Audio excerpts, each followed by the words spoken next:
देखिए ये वीडियो। द्रौपदी के 5 पति थे, यानी द्रौपदी के ने 5 पांडवों से शादी करी थी। इसी परंपरा को हिमाचल प्रदेश के सिरमौर में भी खूबी से अपनाया जा रहा है, यानी परिवार में सगे पतियों की एक ही पत्नी से शादी होती है। बेशक समय के साथ साथ लोगों ने आधुनिकता को अपनाया है, मगर कुछ गांवों में आज भी यह परंपरा अभी भी कायम है। सिरमौर के शिलाई गांव में 2 भाइयों ने अब एक ही दुल्हन से शादी की है, जिसका वीडियो सोशल मीडिया पर बखूबी खूब वायरल हो रहा है।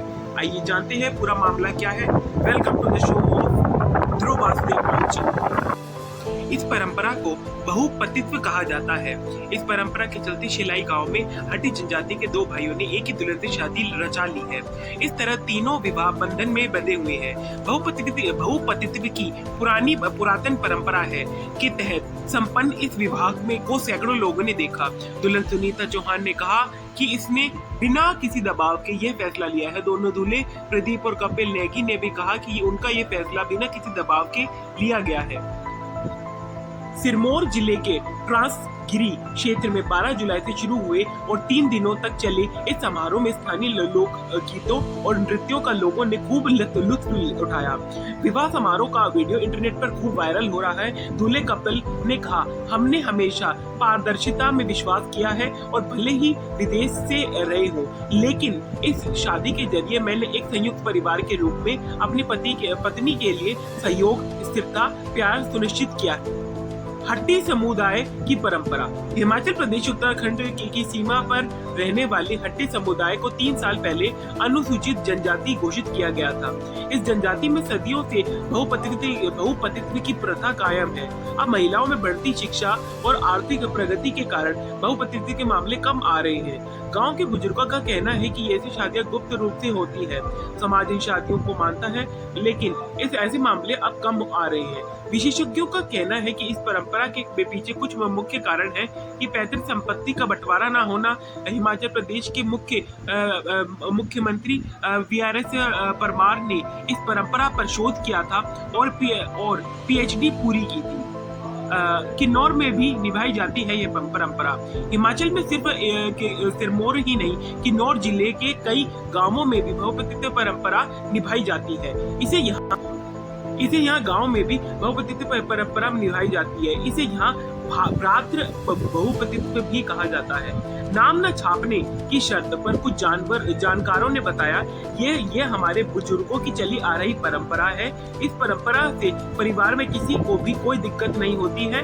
जो इसे आगे बढ़ाना चाहता है वो बढ़ाता है। अगर कोई इस परंपरा के मुताबिक शादी नहीं करना चाहता तो उससे कोई जोर जबरदस्ती नहीं की जाती। वो एक ही पुरुष से शादी करने में आजाद होता है। कुछ लोगों का मानना है कि यह प्रथा पारिवारिक एकता और आपसी समझ को बढ़ावा देती है। किन्नौर में बहुपतित्व का मुख्य कारण आपस में एकता से रहना और परिवार को संयुक्त करना है। इस पर आपकी क्या राय है, हमें कमेंट सेक्शन में जरूर बताना। भारत में बहुपतित्व की प्रथा को संदर्भित करता है, जिसके तहत एक महिला ने एक ही समय पर 2 या 2 से अधिक पतियों से शादी करती है, चाहे वह ऐतिहासिक रूप से भारतीय उपमहाद्वीप हो या वर्तमान में भारत देश है। इसका इस प्रारंभिक उदाहरण हिंदू महाकाव्य महाभारत में भी मिलता है, जिसमें पांचाल के राजा की पुत्री द्रौपदी का विवाह 5 भाई।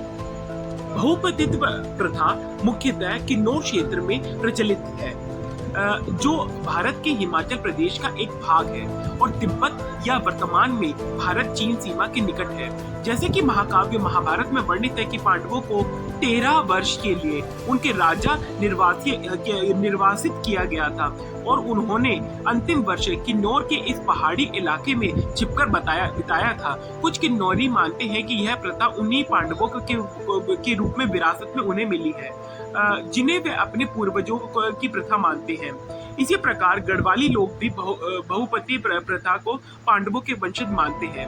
दक्षिण भारत में नीलगिरी के टोडा जनजातियों और त्रावणकोर के नौजनवाद विल्लाला में भी बहुपतित्व देखा जाता है, जबकि कुछ समाजों और जनजातियों की परंपराओं में बहुपतित्व गायब हो गया है। यह अभी भी कुछ पहाड़ी द्वारा प्रचलित हो जाता है और इसमें काफी हद तक ये देखा गया है कि विशेष रूप से उत्तरी भारत के जौनसेर भावर क्षेत्र में और हाल के वर्षों में पंजाब के मालवा क्षेत्र में कृषि भूमि के विभाजन के से बचने के लिए कृषि समाजों और भ्रातृत्व बहुपति प्रथा में वृद्धि देखी गई है। 1860 की भारतीय दंड संहिता की धारा 494 और 495 ने ईसाइयों के लिए बहुविवाह को प्रतिबंधित कर दिया, लेकिन 1995 में हिंदू विवाह अधिनियम का मसौदा तैयार किया गया, जिसमें ऐसे हिंदू से विवाह करने पर प्रतिबंध लगा दिया गया जिसका जीवन साथी अभी भी जीवित हो। इस प्रकार 1956 में भारत में बहुविवाह अवैध हो गया। हिमाचल प्रदेश के किन्नौर जिले के कई गांवों में बहुपतित्व प्रथा प्रचलित है। भ्रातृ बहुपति प्रथा, जहां पति एक दूसरे के रिश्ते होते हैं, मुख्यतः इन गांवों में प्रचलित, जहां समाज पुरुष प्रधान है और आज भी प्राचीन रीति रिवाजों का पालन किया जाता है। यहाँ बहुपतित्व के कई रूप देखने को मिलते हैं। प्राय सभी भाइयों का विवाह एक ही स्त्री से हो जाता है और कभी कभी भाइयों का विवाह बाद में हो जाता है। पत्नी केवल बच्चों के रक्त संबंध का पता लगा सकती है। हालांकि हाल ही में उत्तराधिकारी संबंधी विवादों को सुलझाने के लिए डीएनए नमूनों का उपयोग करके जो पितृ हैं उनकी जांच की जा सकती है। पितृत्व परीक्षण के कुछ उदाहरण सामने आए हैं। विवाह तोड़ने की नियम सख्त हैं और विवाह समझौते के विरुद्ध जाने वाले भाइयों को बहिष्कृत किया जाता और बहिष्कृत ही माना जाता है। संपत्ति में उसका पूरा हिस्सा छीन लिया जा सकता है। ऐतिहासिक रूप में किन्नौर में उच्च जाति से जुड़े धनी परिवारों द्वारा एक ही परिवार के भीतर धन रखने के लिए भ्रातृ बहुपतित्व प्रथा प्रचलित है। इससे भूमि को उचित रूप से विरासत में प्राप्त किया जा सकता है और एक ही परिवार में रखा जा सकता है। ये आश्वासन था कि एक परिवार के पास मौजूदा भूमि और धन का बंटवारा नहीं किया जा सकता। निचली जातियों के लोग भी यदि उनके पास अधिक भूमि होती थी तो भ्रातृ बहुपतित्व प्रथा का पालन करते थे। किन्नौर का क्षेत्र कई वर्षों तक निषिद्ध रहा क्योंकि भूमि मार्ग केवल 30 वर्षों पहले ही स्थापित हुआ था और संयुक्त परिवार अब एकल परिवारों में विभक्त हो गए हैं। अर्थव्यवस्था और वित्तीय संसाधनों के स्तर पर किन्नौर के लोगों के जीवन को शहरी जीवन में बदल दिया गया। टोडा दक्षिण भारत के नीलगिरी पहाड़ी तमिलनाडु में रहने वाले आदिवासी लोग जो कई शताब्दियों तक बहुपतित्व का पालन करते रहे। ये बहुपतित्व का एक ऐसा रूप माना जाता है जिसे बहुपतित्व का एक उत्कृष्ट उदाहरण माना जाता है। ये भ्रातृत्व और क्रमिक बहुपतित्व दोनों का पालन करते थे। जिन पुरुषों को एक या दो पत्नियां होती थी वे हमेशा सगे या सौतेले भाई नहीं होते थे। एक टोडा महिला का विवाह होने पर स्वतः ये एक पति के भाइयों से विवाह हो जाता था। जब पत्नी गर्भवती होती थी तो एक पति औपचारिक रूप से पत्नी को धनुष बाण देता था और वह उस बच्चे का पिता होता था।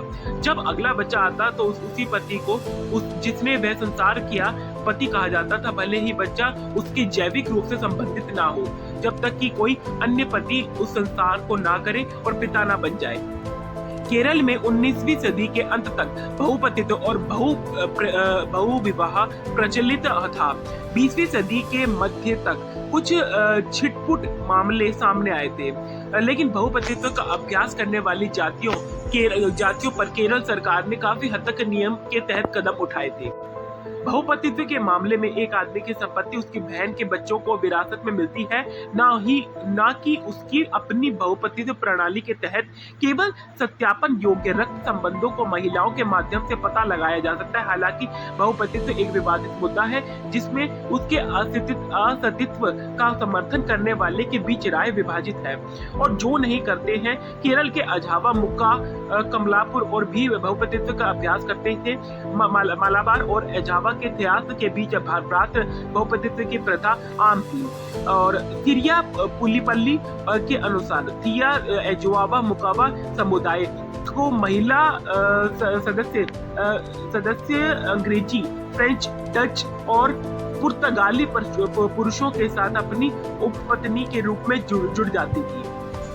पंजाब के कुछ इलाकों, खासकर मालवा क्षेत्र के बंडीवा और मानसा जिले में गरीब किसान अपनी पहले से ही छोटी सी जमीन और विखंडन से बचने के लिए आर्थिक मजबूरी को में बहुपतित्व की प्रथा अपनाते हैं।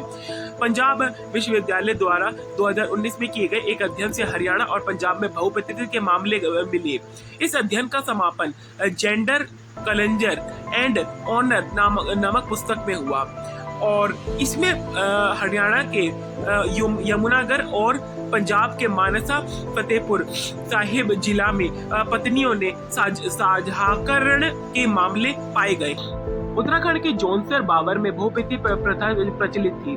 पहाड़ी नामक लोगों का एक विशिष्ट समूह उत्तरी भारत में हिमालय की निचली श्रेणियों में दक्षिण पूर्वी कश्मीर से लेकर नेपाल तक रहता था। इन लोगों में बहुपति प्रथा कई जिलों में पाई जाती थी, लेकिन जौनसर बावड़ में इसका बहुत विस्तार से अध्ययन किया गया है। यह उत्तराखंड के देहरादून जिले का एक क्षेत्र है। ऐसा माना जाता है कि यह प्रथा उनके पूर्वजों से आई है, जो पहले हिमालय में मैदानी इलाकों में आकर बस गए थे। इस क्षेत्र में बहुपतित्व तब होता था जब एक महिला परिवार के सबसे बड़े बेटे से विवाह करती थी। विवाह के बाद महिला स्वतः ही अपने सभी भाइयों की पत्नी बन जाती थी। यदि महिला बांझ हो या भाइयों की आयु में अधिक अंतर हो तो भाइयों एक दूसरे से अधिक स्त्रियों से विवाह कर सकते हैं। पत्नी सभी भाइयों द्वारा समान रूप से साझा की जाती थी और समूह में किसी को भी पत्नी पर विशेष अधिकार नहीं होता था। लेकिन महिला समूह के सभी पुरुषों को अपना पति मानती थी और बच्चे उन सभी को अपने पिता मानते थे। 1976 तक चीन से निर्वासित 83.3% तिब्बतियों ने भारत में शरण ले ली थी, लेकिन 32 तिब्बत में पारंपरिक रूप से एकत्रित बहुविवाह और बहुविवाह का प्रचलन काफी हद तक कम हुआ है। लेकिन भारत में बसे कुछ तिब्बती शरणार्थी अपनी आर्थिक स्थिति के कारण बहुपतित्व का अभ्यास करते हैं। भ्रातृ बहुपतित्व तिब्बतियों के लिए एक ऐसा तरीका है जिससे उन्हें परिवार के किसी पुरुष के विवाह के बाद हर बार कई घर बनाने से बचना पड़ता है। एक पत्नी का कई भाइयों से विवाह करने से एक भाई और उसकी पत्नी का कम संसाधनों का उपयोग होता है। बहुपतित्व तिब्बतियों के लिए भारत में बसने के दौरान गैर तिब्बतियों से विवाह न करने का एक तरीका भी है। भ्रातृवर्त बहुपति प्रथा देहरादून के खेसा के केरला के माला मदरेसर मावलिन आदि और हिमाचल प्रदेश के सिरमौर शिमला कुल्लू और लाहौल स्पीति में पाई जाती है। गैर भ्रातृत्व बहुपतिता कोटा में पाई जाती है और केरल में करवाची पुलिया मुथावन और मनावन में पाई जाती है। 1911 की भारत की जनगणना की गई। इरागेट ने भेटिया कुल्लू घाटी के कानेट बशर राज्य के लोग, कश्मीर के ठक्कर और मेघ, मध्य प्रांत के गांड और नीलगिरी के टोडा और मुदोरे के कल्लारों और मालाबार के टोलोकोन और अजावा कनियन और कोचियन के कामलन और त्रावणकोर के मुदावा और प्रभुत्व का उल्लेख किया जाता है। नायरों का 35-36।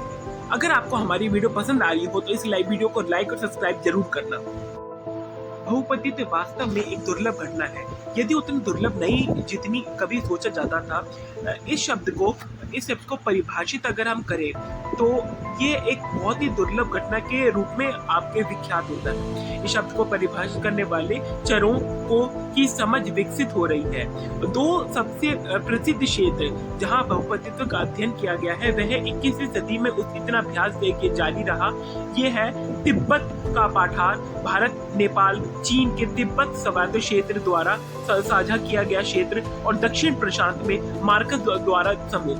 हालांकि 2012 में प्रकाशित एक रिपोर्ट में मानव विज्ञानी और कैथरीन स्टारवॉकर के और रेमंड हेमस ने दुनिया भारत में उत्तरी अमेरिका और दक्षिण अमेरिका सहित 53 अतिरिक्त गैर शास्त्रीय समाजों की पहचान की और बहुपतित्व का भी अभ्यास करते हैं, और चाहे वे औपचारिक रूप से अर्थातः विवाह और सहनिवास द्वारा मान्यता प्राप्ति अनौपचारिक जब 2 या 2 से अधिक पुरुषों से को संतान का सह पिता माना जाता है। बहुपतित्व प्रथा को आमतौर पर किसी विशिष्ट स्थानीय परिस्थितियों की प्रतिक्रिया माना जाता है, जिनमें लिंग अनुपात, वयस्क पुरुष मृत्युदेह पुरुष अनुपस्थिति, सामाजिक स्थितिकरण और समूह का स्थानीकरण। वस्तुतः सभी समाज जहां बहुपति प्रथा है वो स्वीकार किया जाता है, शिकार और संग्रहण और पर कृषि पर आधारित है। वैवाहिक मिलन का एक संबंधित रूप जिसे कभी कभी द्वितीयक विवाह कहा जाता था, जब एक विवाहित महिला अपने पति के अलावा किसी अन्य पुरुष के साथ विवाह का रद्द और तलाक द्वारा समाप्त किए बिना सहवास करती थी। बहुपतित्व को एक विवाहित महिला तक विशेषाधिकार प्राप्त पहुंच से अलग किया जाना चाहिए।